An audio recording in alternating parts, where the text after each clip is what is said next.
हरि ओम श्री गुरु शरणम श्री गुरु चरण कमलेभ्यो नमः। सज्जनों, धर्म के कितने चरण होते हैं? मैं आज आपको धर्म के चरणों के बारे में बताने जा रहा हूँ कि देखिए सज्जनों, धर्म के 4 चरण होते हैं। धर्म के 4 चरण होते हैं। तुलसीदास जी ने रामचरितमानस में धर्म के 4 चरणों का वर्णन किया है। अब 4 चरण कौन से हैं कि ये नंबर 1 पर आता है दान, दूसरा है दया, तीसरा है तप और चौथा है सत्य। एक बार फिर से सुन लीजिए, दान, दया, तप और सत्य, ये दान के 4 चरण होते हैं। अब धर्म पर चलना अथवा कार्य करने का अर्थ होता है कि नित्य जीवन में इनका पालन करना।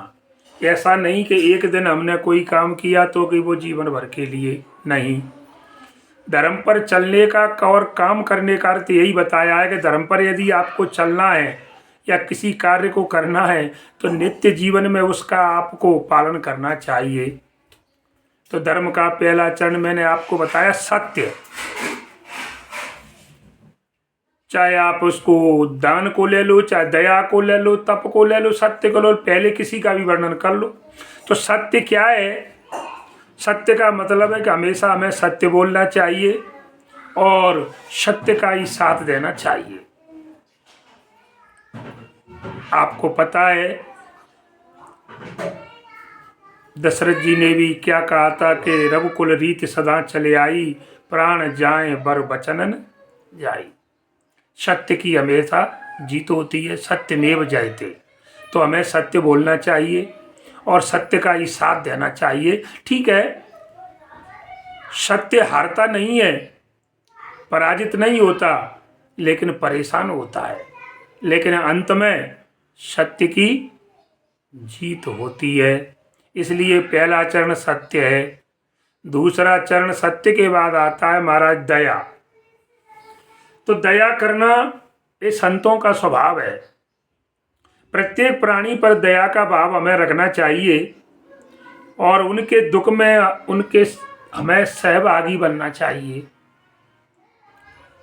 वैसे भी बताया कि धर्मन दूसर सत्य समाना, सत्य के समान कोई दूसरा धर्म नहीं है। आपको मैंने धर्म के लक्षण मैं बता रहा हूँ, मैंने सत्य बताया पहले आपको। तो धर्मन दूसर सत्य समाना और दया, ये भी धर्म का दूसरा चरण है। कहते हैं परहित सरिस धर्म नहीं भाई।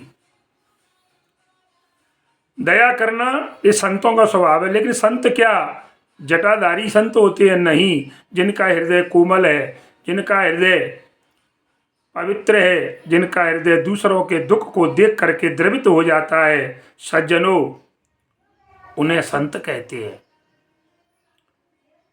कहते हैं निज परिताप द्रवय नवनीता।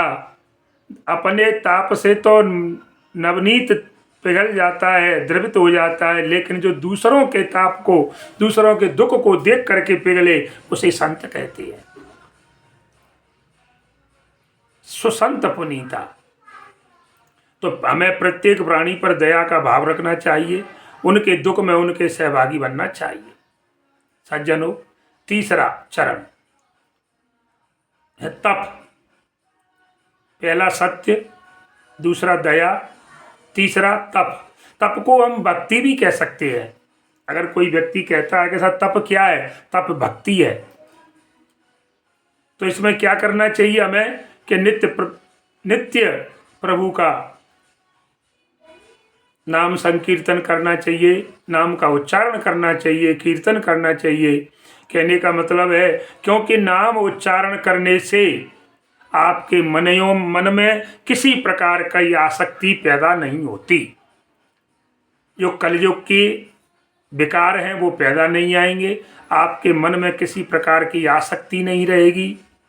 मोह माया ये सब दूर रहेंगे। क्योंकि जहाँ राम है वहाँ दूसरों का कोई काम नहीं है। जहाँ राम वहाँ दूसरों का कोई नहीं रहता काम।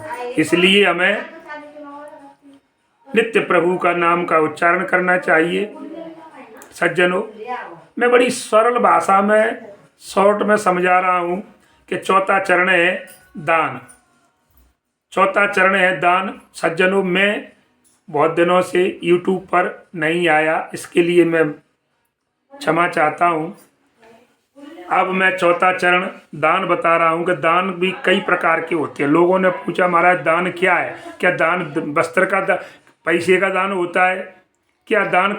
तो मैं बता रहा हूँ दान कई प्रकार के होते हैं सज्जनों। जैसे आप गौदान, धन का दान, वस्तु का दान, संकीर्तन करना, कीर्तन करना प्रभु का, सब लोग इकट्ठे बैठ करके घर में या कहीं भी, अथवा किसी अच्छे कार्य में आप अपना श्रम करिए, श्रम दान करिए। किसी भी सुंदर कोई भी अच्छा कार्य है उसमें आप अपनी सहयोग करिए, श्रम करिए, वो भी दान, श्रम दान कहते हैं उसे।